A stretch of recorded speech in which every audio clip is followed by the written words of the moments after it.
The other thing is that all success requires consistency based on a law of cause and effect. You have to do the right things to get the right results over time to get those results. Now, they can happen really quick, but they still have to be consistent. If they're not consistent, you end up with fluctuations in the money, fluctuations in productivity, fluctuations in team members, whatever that it might be. It affects everything. So a person has to make a decision with the belief and the faith that the thing that they want is going to manifest. And instead of turning around when they don't see it, they have to reprogram their mind to see something that they've never seen before.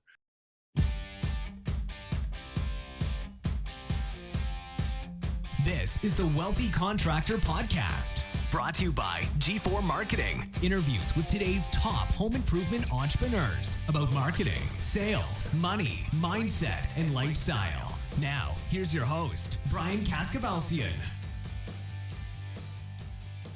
All right, everybody, welcome to another episode of the Wealthy Contractor Podcast. So I've got a different guest today. Different meaning he is not a contractor, far from it. He's actually a mind contractor. Maybe that's what we can call him. He's a mind contractor. His name is David Neagle, and I've been very fortunate to have a lot of really good teachers over the last 30-some years. I started on this personal development journey. I've said it before here. I was 17 years old and somebody handed me, Jim Gollihue, God bless his soul, handed me a copy of Think and Grow Rich. And that set me off on a path. And through that, I met wonderful teachers, both living and dead. Many like, the living ones, Dan Kennedy, Jim Rohn was 30 years ago, was still with us. And I went to many of his things. And then the dead ones, of course, Napoleon Hill, and on and on and on. There's so many of them. But one guy, 15 years-ish ago, I was in the worst place that I think I had ever been in. It was like 2007, 2008. Everything was crumbling down around us. And I got an invitation to go to, through Allie Brown, to go to an event with one of her teachers, this guy named David Neagle. And I don't remember how it was promoted or what. And so I go and I meet this guy, David Neagle, that's here with us today. And he said a lot of things that made a lot of sense to me. And I wasn't angry with you yet at that point. I was angry with you later. Okay. But at the beginning, wow, the teachings were so impactful. Now, by the way, looking back on it, I didn't like it because I wasn't ready to hear it. I didn't fully understand what you were saying. And my resistance went up. It's like, whoa, wait a minute, And so how we reconnected again recently. I haven't talked with David in many, many years, too long, in fact, but I have not stopped following his teachings. In fact, he has a great book, and I was telling him the other day, his book is called The Millions Within, and the way you spell his last name is Neagle. Alan used to say Neagle like bagel, not Neagle like beagle. Remember? Yeah. That I don't remember, but we want to be careful. It's pronounced Neagle, but it's spelled like beagle. Right? Yeah. But he's got this great book, The Millions Within, which is a book. Now I'm fresh off of 2 weeks ago. We wrapped up our third annual profit workshop, which has a huge wealth attraction component. And one of the books I always recommend that people read is David's book, The Millions Within. And so David, with all of that, sorry you had to listen to all of that. With all of that, welcome. I'm so glad you are here because you really were. You were a guy that taught me about the importance of decision. You taught me about the law of polarity, which was one of the things I did not get. I got it, but I didn't get it. But when I finally got it, blew my mind. Financial set point. I learned about reprogramming your subconscious mind. And I got the stick figure guy from you, and you were the one guy. So the stick figure guy I got from David Neagle 10, 12, 15 years ago. You got it from Bob Proctor. Bob Proctor got it from Dr. Thurman Fleet. Thurman Fleet. And you, by the way, are the guy that explains it the best. I probably, I use it now. Yeah. I probably don't do as good a job of it as you do. Maybe we should do a webinar one day and my audience can hears from the horse's mouth. But anyway, welcome. We've got so much good stuff to talk about. This is an episode about mindset, people. This is not about, we're not talking sales. We're not talking marketing. We're talking about what gets in the way of you making the money that you should be making. What's getting in the way of you creating a business that works for you, not a business that you work for. Also, how do you create a business that allows you to have a life outside of the business? My contention is, I'd love to get your opinion on this. My contention is, now I'm 55 years old. I've been doing this for over 30 years. Took me until I was 48 years old to finally figure this shit out. And it took me until 50 years old to become a millionaire. And it took me once I did that, it took me about 5 years to become financially free. Yeah. And so it all happened quick once I flipping got it, but it took me so long. And so the idea here is, how do we help you, the listener, shorten your learning curve so you don't have to be 50 years old and, where you have a lot more options and choices in life. So my contention is, with all that said, is that business is 90% plus mindset and it's 10% skill set. And I'd like to get your opinion on this, because we can borrow skill set, we can buy skill set, we can, sit, So what's your take on that? Well, I agree with you 100% that. So when people ask me, like, is there any way to break this down to its most simplest form as what causes the problem? It's simply this, although there's a lot of parts to this. The simplest way to explain it is this: we're raised in a society that drills into our mind from the day that we're born that money is scarce, that it's difficult, that we need to work hard and we need to work long and we need to sacrifice and suffer and outwork the next guy in order to get rich. In fact, economics is actually the study of scarcity, which is interesting, because when you study economics from a place of scarcity, you're studying something that's a complete lie. It's a complete lie to humanity, and yet humanity is captured by this belief. I have a sheet here that I'm going to be in Toronto in a week, and I'm doing a keynote for a company up there, and I've got 50 limiting beliefs about money that we all hear growing up, right?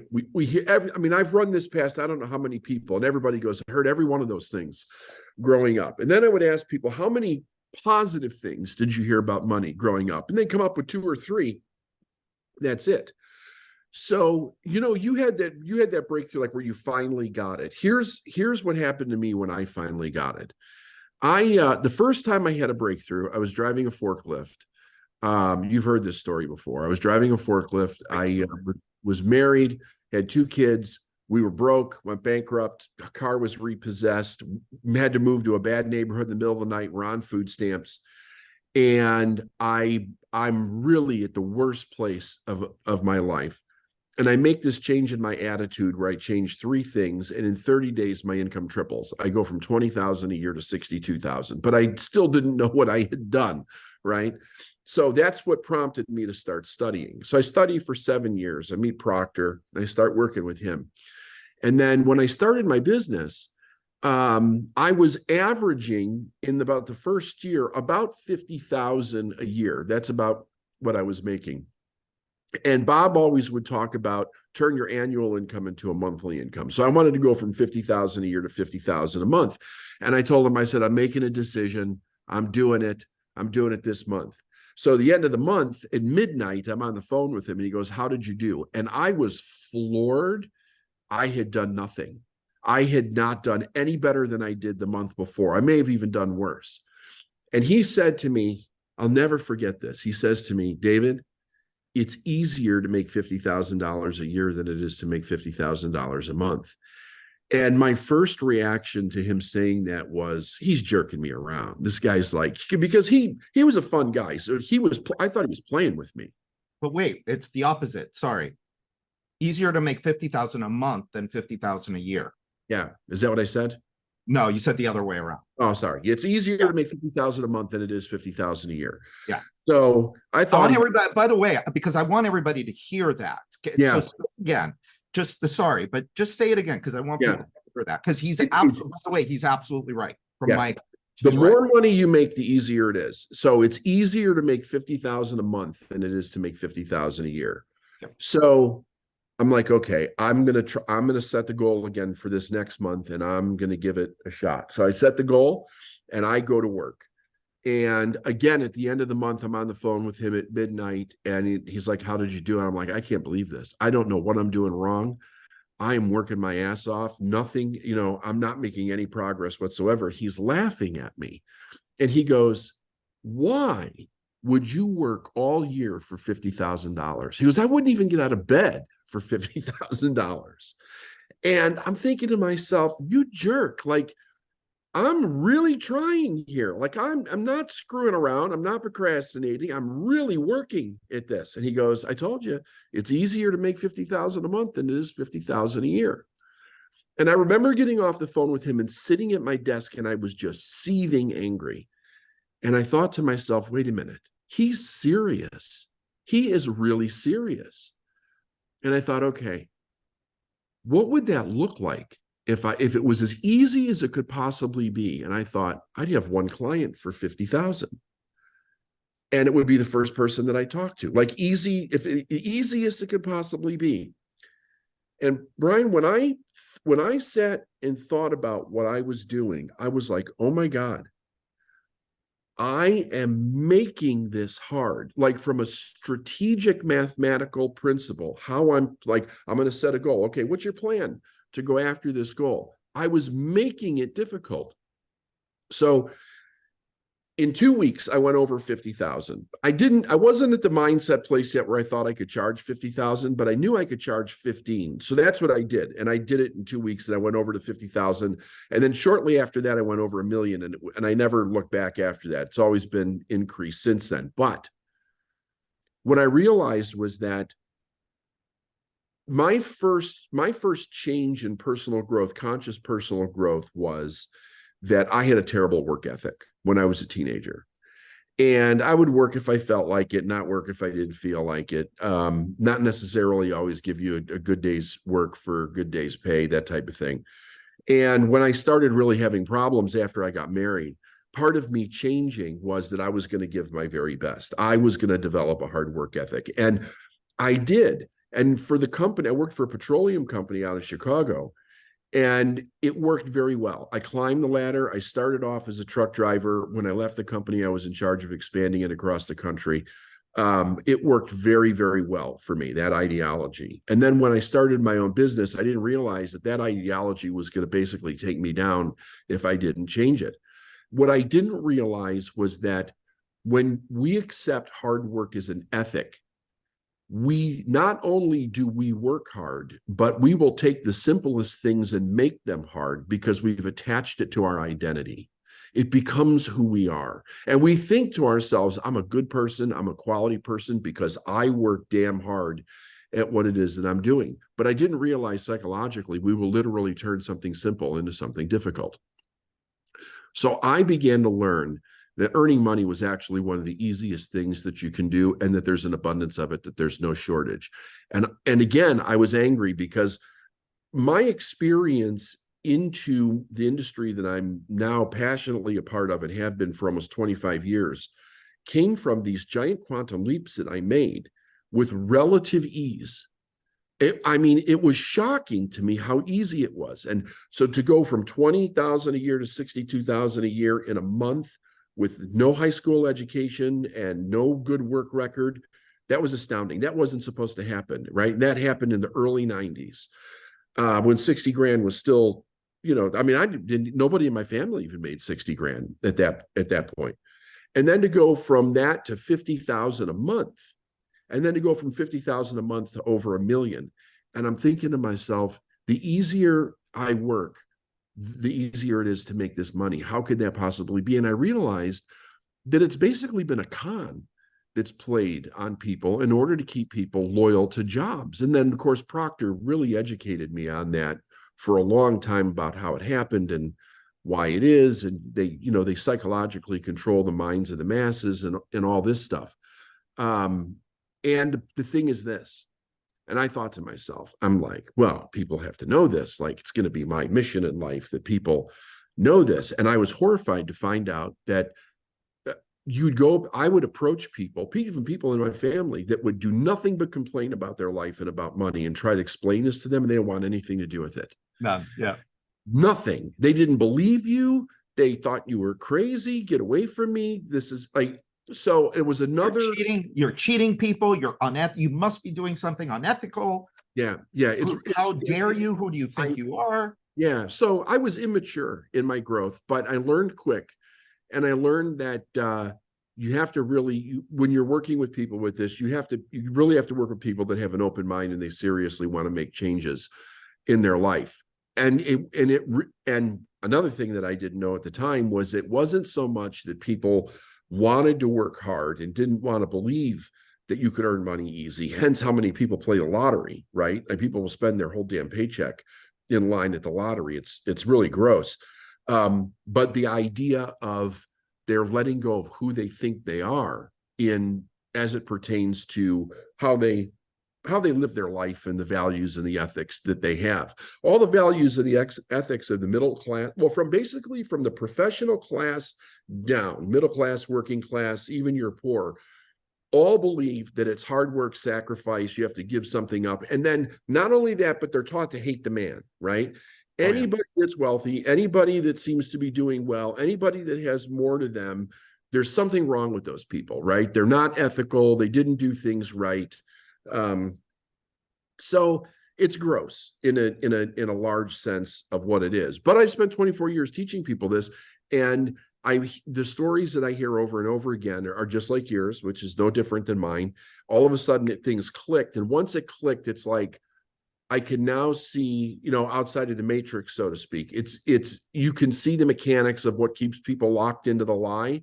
But once you see the man behind the curtain, you realize it's just a lie. And you don't go back to that anymore. And then you learn the systems and structures and stuff like that, which make it even easier and duplicatable at that point. Let's pause here for a quick break. It's that time again. We're calling all the top home improvement business owners from around North America to join us at Accelerate Live 2024, happening in Orlando, Florida on February 6th and 7th. Start 2024 with the tools, resources, and relationships you need to have your best year yet. I'll only bring you the best speakers with the most up-to-date strategies and tactics, so you won't be stuck having to figure it all out on your own in 2024. Regardless of your current level of income, if you are really serious about accelerating your success, your wealth, and your freedom, there is one event you can't miss: Accelerate Live 2024. Discounted pricing is available for a limited time, so if you want to save big and secure your spot, go to www.accelerateevent.com. That's www.accelerateevent.com. Make sure to enter coupon code WEALTHY24 at checkout to lock in the lowest price. Don't put this off until tomorrow. This event is sold out in each of the last 4 years, So grab your seat today. Remember, this event is 100% guaranteed to be profitable for you on day one. Or not only do you get your money back, you'll get $1,000 in cash. So don't wait. Go to www.accelerateevent.com and secure your spot today. Now back to this week's episode. So let me ask you about this. So you, one of the things that you taught me, and I remember sitting in the room and I'm getting it logically, and it was this idea of the law of polarity. Yeah. And so when you just told your story about in 1 month, you went from making $20,000 a year to $60,000 a year, that was the law of polarity at work. Now, before you answer or finish that part of the story, so when we're sitting in the room with you, to make the point, you turned off the lights and then you turned the lights back on. And you basically said one can't exist without the other. Left doesn't exist without right. Up doesn't exist without down. That made logical sense to me. But what didn't necessarily make logical sense to me was if you have the desire, the means by which to acquire it must already be around you. Yeah. It must already be around you. And I did not get that. I get it today. By the way, and and then you can please answer tell us about what the law of polarity is and how it worked for you in your life. But we always start with our people. They want to come and they want to talk about selling systems and they want to talk about market. They come and they sit here with me, the people that are in our mastermind groups, or basically I meet with anybody that's in our community to help up with the mindset. They come up with marketing, they come with this, they come with that. Invariably, where does it end up? I want to know what you want. Tell me how much money you want to make. Right. What kind of house do you want to live in? How much money is it going to cost you? Blah, blah, blah. That's where we start. And people have such a hard time with figuring out, well, what do I really want? But then when somebody does come up with something good, it's like, okay, you try and now tell them, well, it's got to be around you. The means for you to acquire it has to be around you. So please, with that, I butchered it a little bit, but talk to us. No, you did great. You did great. There's a law of polarity, because it happened to me. Yeah. Like 4 weeks ago, it happened to me where the answer was right there. I was looking for it, and now it happens faster because I know it's around me. But anyway, go on. Yeah. So just give me a couple minutes on this because there's a lot of components to this. Yeah. So the first thing is that there's 7 basic laws to the universe, and one of them is the law of polarity. And the law of polarity basically states that everything, both physical and non-physical, has an opposite. It's equal and opposite, and it's connected, right? So here's a pen, it has a left and a right, and up and a down, and in and an out, and it's connected in the middle. You can't have one side without the other, okay? So we understand that pretty well in the physical universe, but it was a little harder to comprehend in the universe that you can't touch. That's why I still use the light on and off thing, right? Because I'll turn the light on and I'll say, well, where did the dark go? If you remember, and then you flip the switch, it's like it's right there. They both exist in the same place at the same time. It's how you see it that determines what your experience is. So when a person has a desire, the way that I began to formulate teaching this was, if you remember, I've always used nature as a backdrop for truth, right?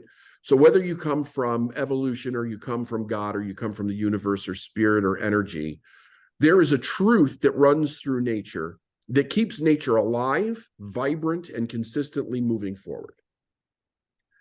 And it doesn't get screwed up unless human beings get in there and mess with it, right? If you just leave it alone, it does its thing. It's done its thing for millions of years, unaided by human beings.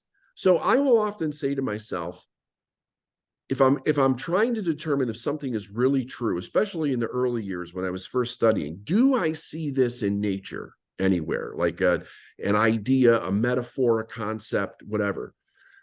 And one of the things that I recognized, and which was a question that I had ever since I was a little kid, was probably like the backdrop of my purpose in life, was that when I was a little kid, I was born in the mid 60s. The first 4 or 5 years of my life were great. We had a major tragedy in the family. Then it wasn't so great. And of course, Vietnam was going on. The assassinations were happening, civil rights. I mean, you name it. It was happening. And I was also raised Catholic. So I was hearing in the church that we were created by God and God loves all of his children and great and all that's wonderful. And you would turn on the news and these people were being killed and the blacks had to drink out of a different drinking fountain. And like, it was nuts. And I kept asking the question, why is this so different? Right. And then the other thing was this: in my mind, people seemed to be very, very confused about who they were and why they were here, what they were doing in life. So I said, what's interesting is animals aren't confused about what they are, and they don't seem to be confused about what they're doing, and they don't have to go to school for 20 years to figure it out either. Nor do you see a squirrel sitting on a fence post somewhere depressed on Prozac trying to wait in line for a psychiatrist because it's afraid it's not going to have enough nuts for the wintertime. And I thought, human beings have the highest intellect that we're aware of as far as life goes on this planet. And yet we can't figure out who we are, what we're here, what it is that we're supposed to do. Something about this is wrong. And I realized, well, all life follows its instinctual DNA, tells it what it is that it's supposed to do, tells it how it's supposed to behave. It doesn't go to school to learn it. I mean, some animals pass down some teachings, but basically all life knows what to do instinctually. And I said, what is that for human beings? And through all my study and research and what I was doing, I realized that our true desire of our heart that's telling us which way to go in life will actually be our guide through our entire life if we learn to listen to it.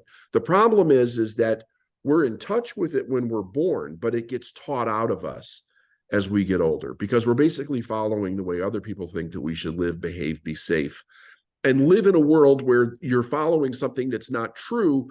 Like economics is based on scarcity, like that there's not enough, that we constantly hear that there's not enough. So I thought, well, just like instinct with the animal, it takes it to whatever it is that it needs. That same law has to be available for human beings. If we have the desire, then it must be here. Then I don't remember when I came across this book. And it was Proctor that turned me onto this book. The book's called Working with the Law by Raymond Hollywell. And I'll never forget reading this because this is when I was first starting to get this idea that this was true, that you can't have a desire without the thing that you need actually being around you. And this is what I read in Hollywell's book. He says, true desire represents the urge of life, seeking a fuller expression, and is kept alive by continuous expectation of its fulfillment. It brings to us the ways and the means for its manifestations. The principle explains, no desire is felt until the supply is ready to appear, and no mind can be conscious of a need or a desire unless the possibility of its fulfillment already exists. Yeah. And I was like, yeah. I mean, I was on fire when I read that. And then I'm like, okay, the hard part is I have to live in that space now. How do I live in that space? And living in that space is I'm going to follow the desire of my heart. See, when you ask a lot of people, what do you really want? Most people don't tell you what they want. They tell you what they think they can accomplish. They tell you what they've decided they should want because of what other people told them. So this law doesn't apply to that because it's not what they're really in harmony with. Most of the things that they tell you that they want is based on fear, but that goes down another road. So when you're really tuned into what it is that you want, you're in harmony with the frequency of the thing that's already here. Everything in the universe operates on a frequency. That's the law of vibration. So you can't feel something internally without have it being external, and it must be in your life somewhere. So the big breakthrough that I had when I went from 20,000 a year to 62,000 wasn't that I learned anything about money. It was as I changed the three parts of my attitude. I acted like I love what I did. I did every job to the best of my ability, and I started treating people with total respect. It changed my perception. And when my perception changed, I saw the opportunity that was right in front of me for 2 years that I didn't perceive as an opportunity. And bam, my income changed. And had you talked to me 5 minutes before I had done that, I would have told you there is no opportunity that I'd have been indignant about it. Like, look, I've been trying for 2 years to figure out how to make more money to get out of this neighborhood. Don't you tell me that there's an opportunity that I don't see. And it was there the whole time. So living in that truth was making sure that I was thinking the truth. It has to be here. If I make a decision, it must be here. The money, the people, the resources, whatever it is.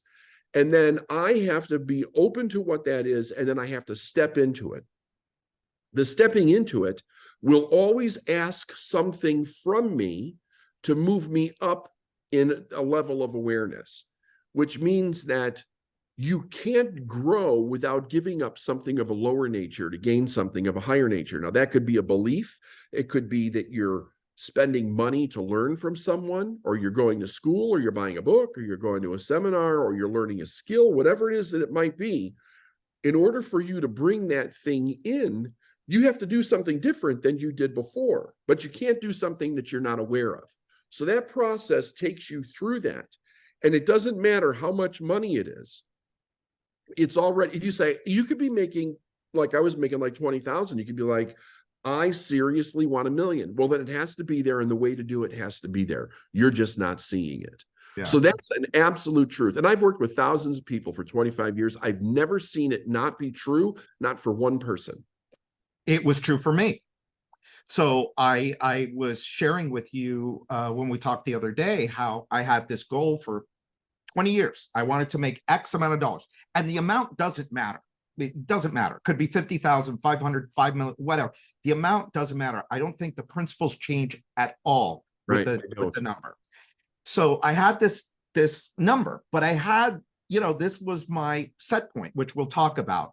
It's not where I'm going yet, but I had this number, and it was elusive. Couldn't get there. I couldn't get there. I couldn't get there. When you met me, I was banging my head against the wall, and I was really trying to figure it out.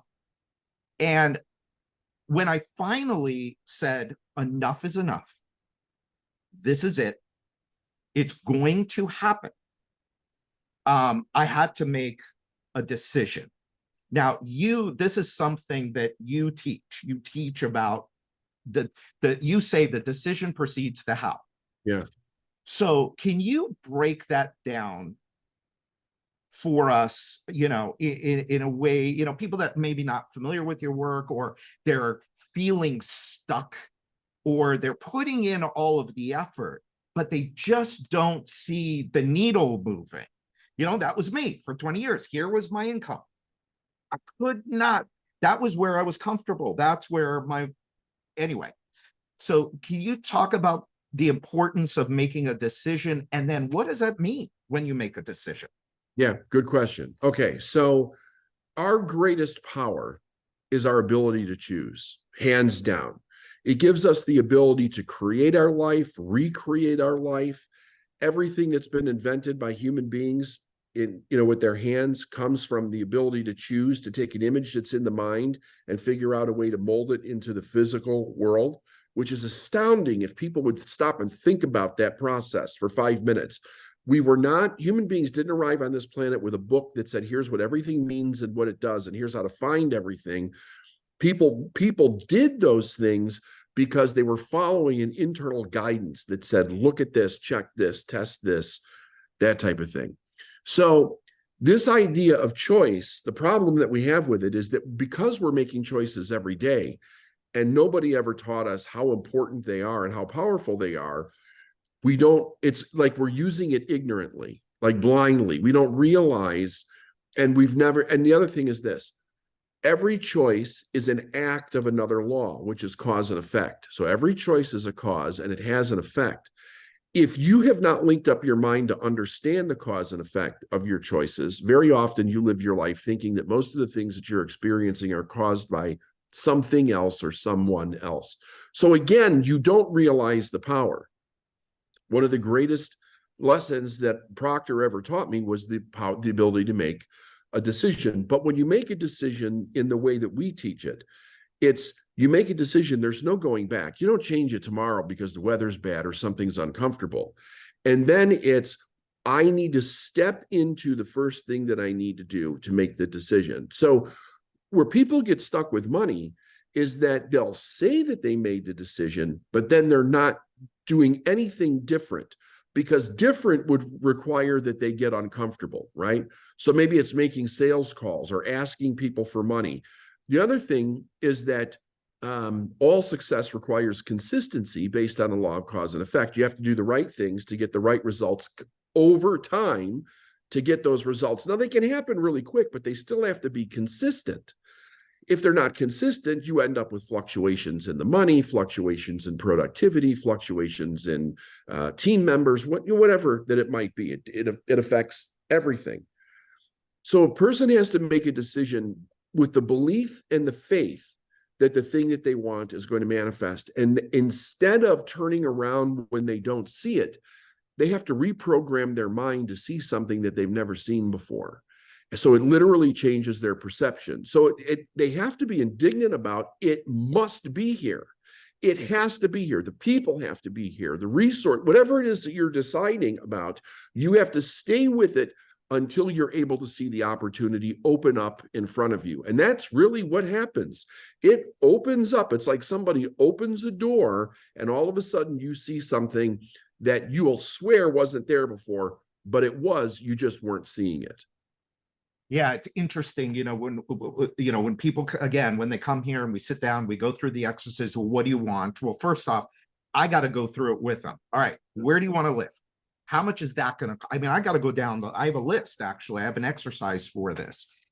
And then it comes down to, all right, let's make the decision. Well, from the decision now has to come commitment, consistency. Commitment and consistency are very close cousins. And now you got to go and actually work on the things that are going to, so we got to talk about reprogramming too. But that was the thing that I really had to do was, and I just went back and I looked at our notes. And so somebody at one of our events said, oh, hey, I'm working with Sydney, who does energy work. And I said, great. How's it? Somebody at one of our events just came up to me and said, oh, hey, thanks for introducing me to her, blah, blah, blah. Okay, great. Tell me how it's going. Well, it's going good. I feel good. Okay. What about your results? Well, I'm not, blah, blah, blah. Yeah. I asked him, I said, are you doing the daily work? And he looked at me and goes, well, I did it for a few days. And I'm like, well, then that would explain why you did one thing out of my list of 14 things that I did. 14 things that I did to reframe, reprogram, rework, whatever my messed up thinking that wasn't getting me where I wanted to go.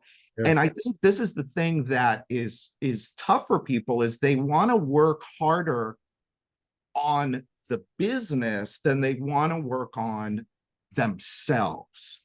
Right. And to me, all of it, and I just know this from my own experience, and there's some people, they get this quick. Money doesn't stop them. I have clients right now that make $10 million a year. Yep. And for them, there's no limit. I mean, they could just keep going and going. They didn't have to go through all the gymnastics I had to go through. And so let's talk a little bit about that reframing, that reprogramming that gets this stuff to actually start to take root, because it's got to take root. It's got to grow. This is not the decision is in an instant. Right. The work that comes after that can't be ignored. It can't be. No, it's necessary. Just thought about.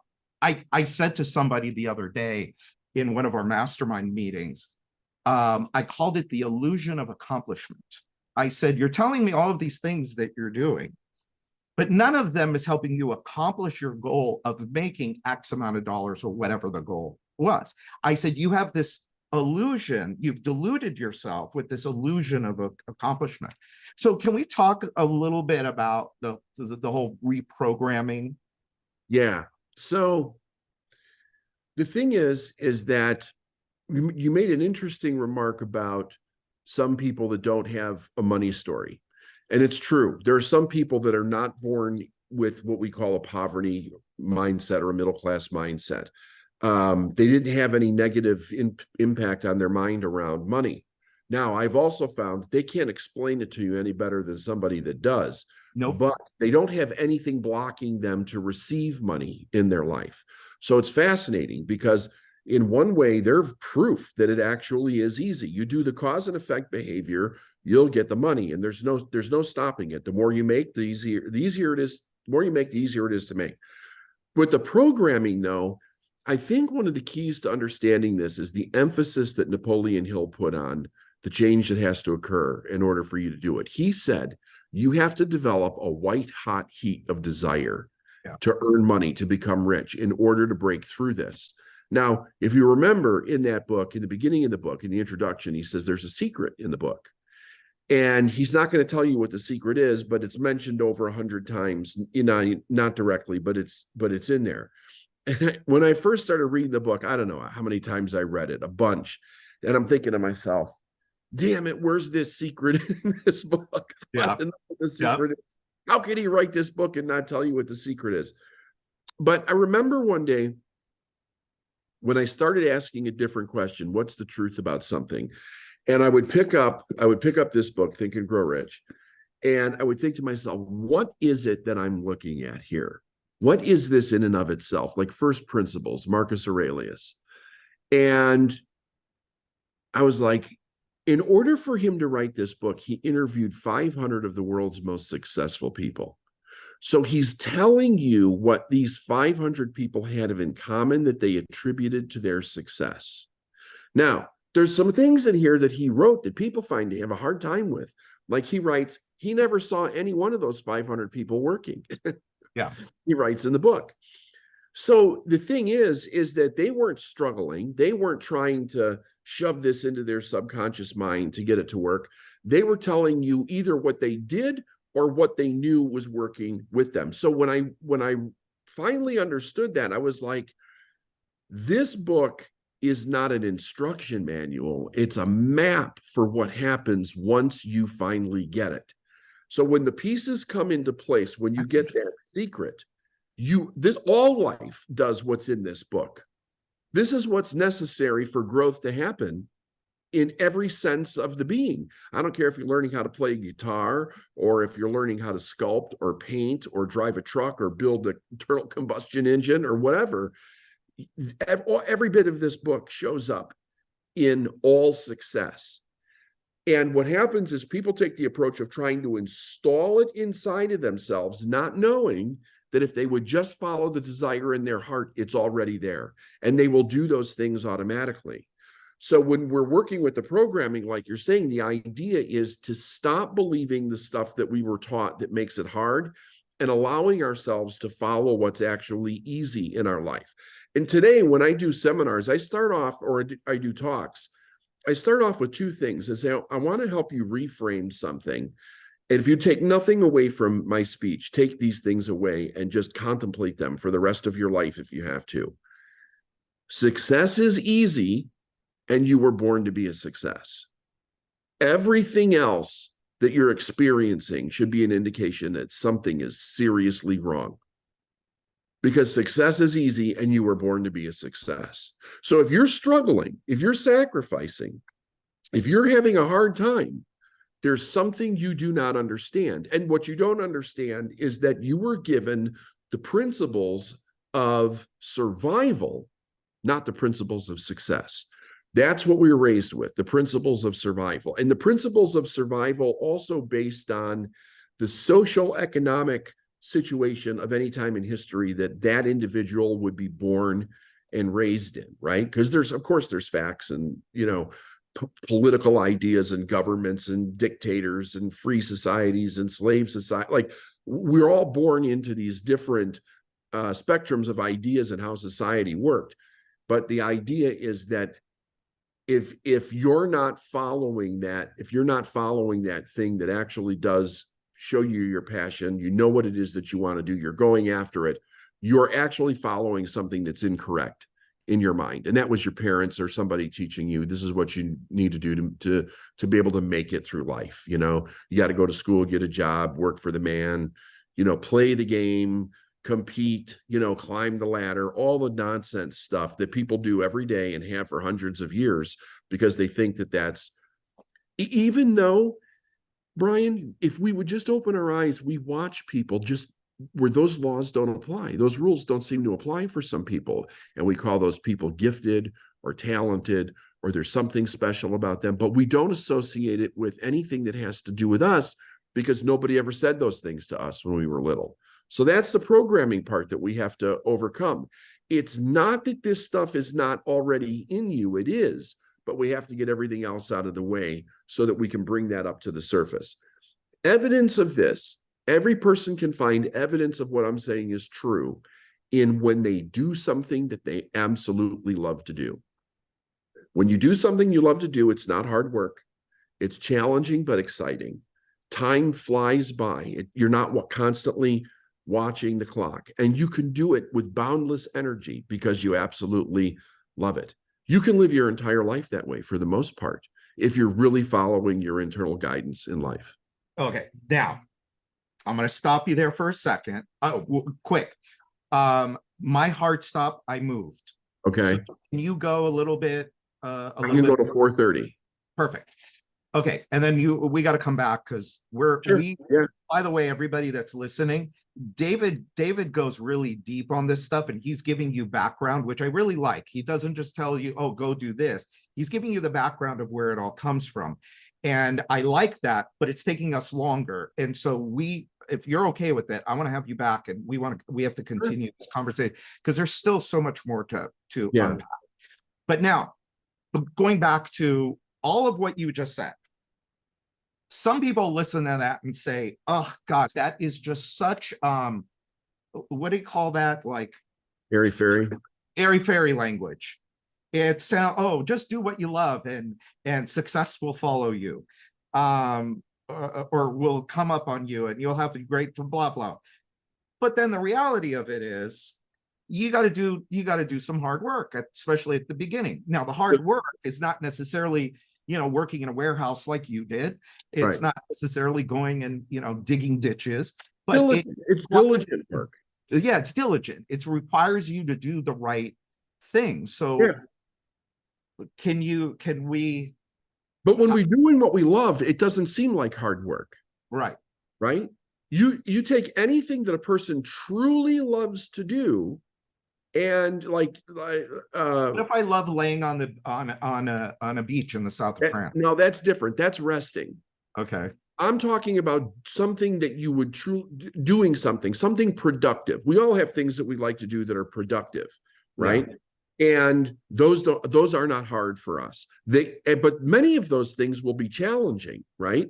And we enjoy the challenge. It doesn't feel hard. So what I ask people is, when you experience life or work to be hard, where do you experience it being hard? And inevitably, a person always experiences it in here. It's not in here, because what I might find hard, you might find very easy. It's easy for you because you love it, right? Yeah. It's something you're in harmony with, but it's not something that I'm in harmony with.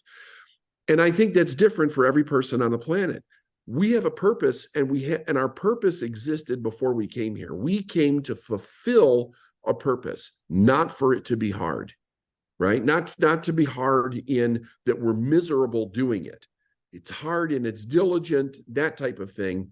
But the difficulty is it's a totally different kind of difficulty. Okay. So then is it still airy-fairy? Is it what? It's not airy-fairy. Airy-fairy is just something that somebody says to explain away something that they don't understand. Yeah. These are hard principles. I work. I mean, I don't sit around and just think about things. Right. I work. I do sales. I speak. I travel. I have a team of people. I have an office. I mean, there's real work behind all of it. But good. That was the important piece right there. Yeah. But you love doing it. Just like right now. I love what I do now. I didn't 10 years ago because it was hard because I didn't get it. I didn't I made it. Every morning when I was driving a forklift, I would wake up every morning and I had to force myself to go to work. Yeah. Right. Now I get to wake up in the morning and go, I can't believe I get to live this life. Yeah. I live in a beautiful house. I have beautiful vehicles. I can travel anywhere in the world that I want to go. I'm hired to speak by some of the best people around. I get to work with amazing clients doing amazing things that are fun and challenging and all of that. Like, and there's problems that show up and there's things that happen. People die, people get sick, there's real problems that show up in life.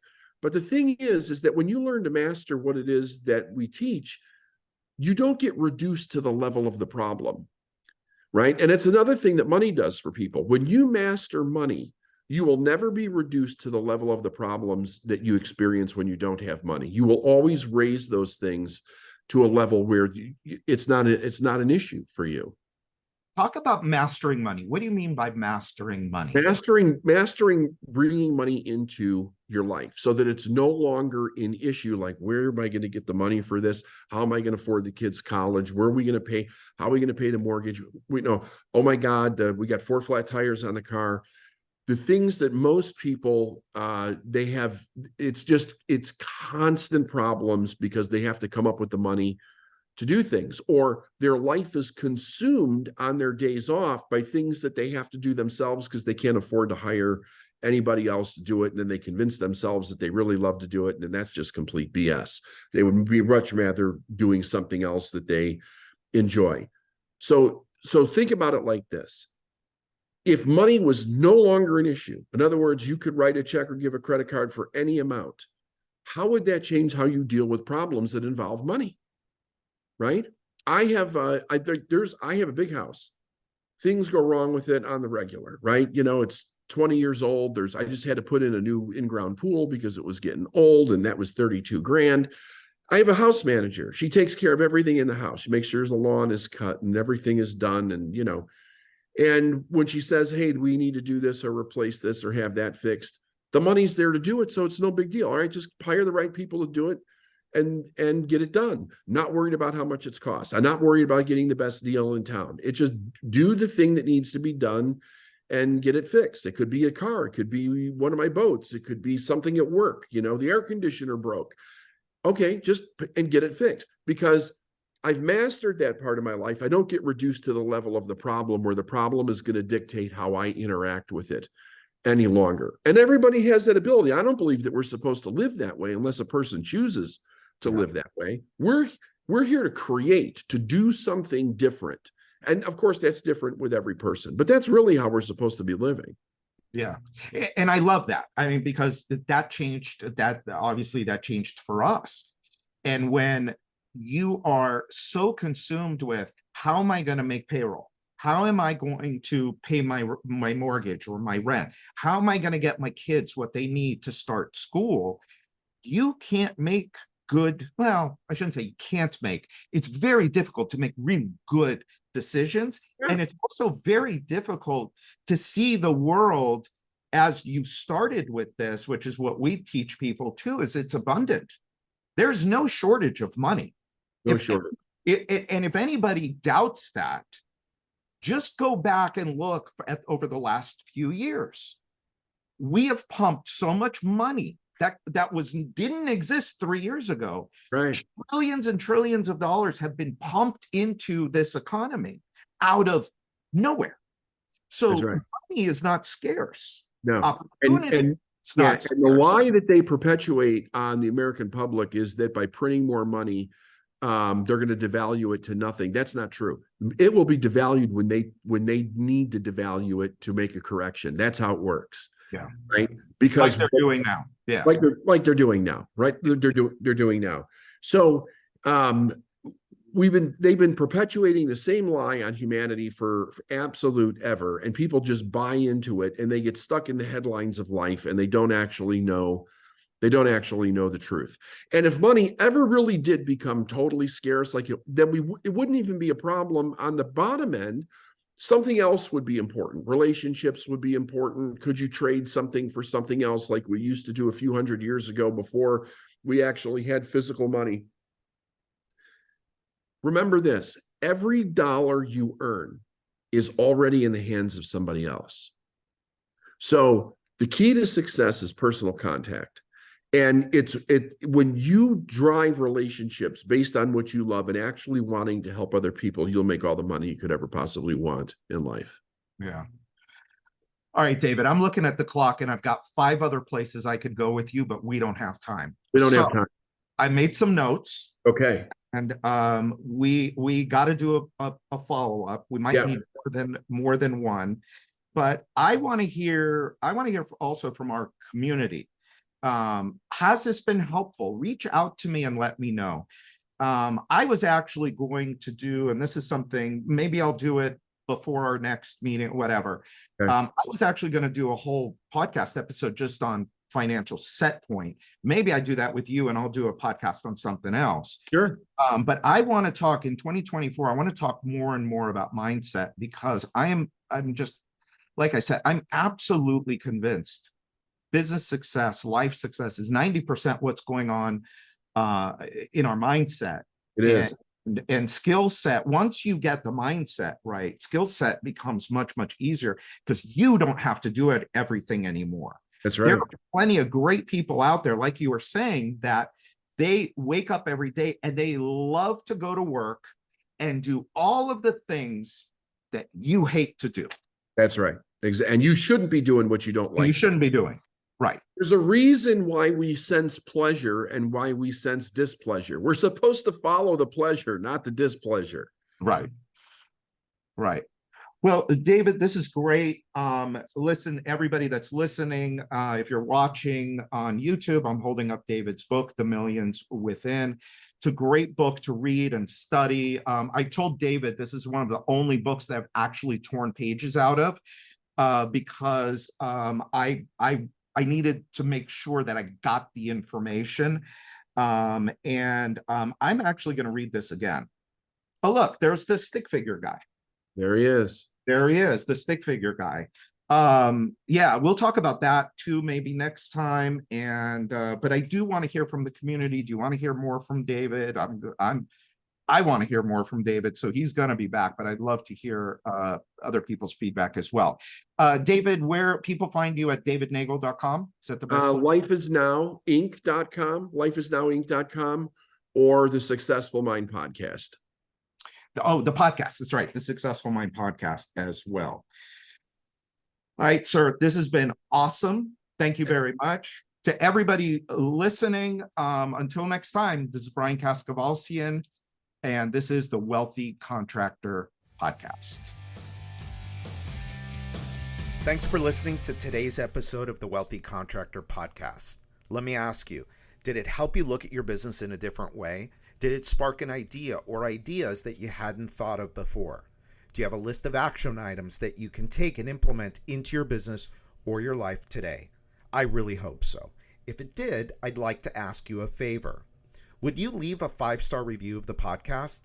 By doing so, you'll help other contractors find the podcast more easily so that we can help them achieve more success, wealth, and freedom. And before you go, make sure you subscribe to the Wealthy Contractor Podcast so you get access to the latest episodes as soon as they're available. We're always striving to provide you with great content so you don't want to miss what's coming up. In fact, if you haven't already, make sure you go to thewealthycontractor.com and get your free copy of my latest book, The 7 Secrets to Becoming a Wealthy Contractor. Just pay shipping and handling, and I'll take care of the cost of the book. And finally, a big thanks to G4 Marketing for sponsoring the Wealthy Contractor Podcast. For over 12 years now, G4 Marketing has been the secret back office relationship marketing team for hundreds of home improvement and home service businesses just like yours. You get the customer, and our proven system turns that customer into 5-star reviews and profitable repeat and referral business. If your home improvement or home services company completes at least 10 jobs per month, they have a solution that will work for you. To find out more, sign up for your free, no obligation, 10-minute discovery call at www.g4marketing.com/strategy. That's GFOUR marketing.com/strategy. Set your discovery call up today, and they'll help you set your business up for long-term profits and success. So until next time, this is Brian Cascavalcio.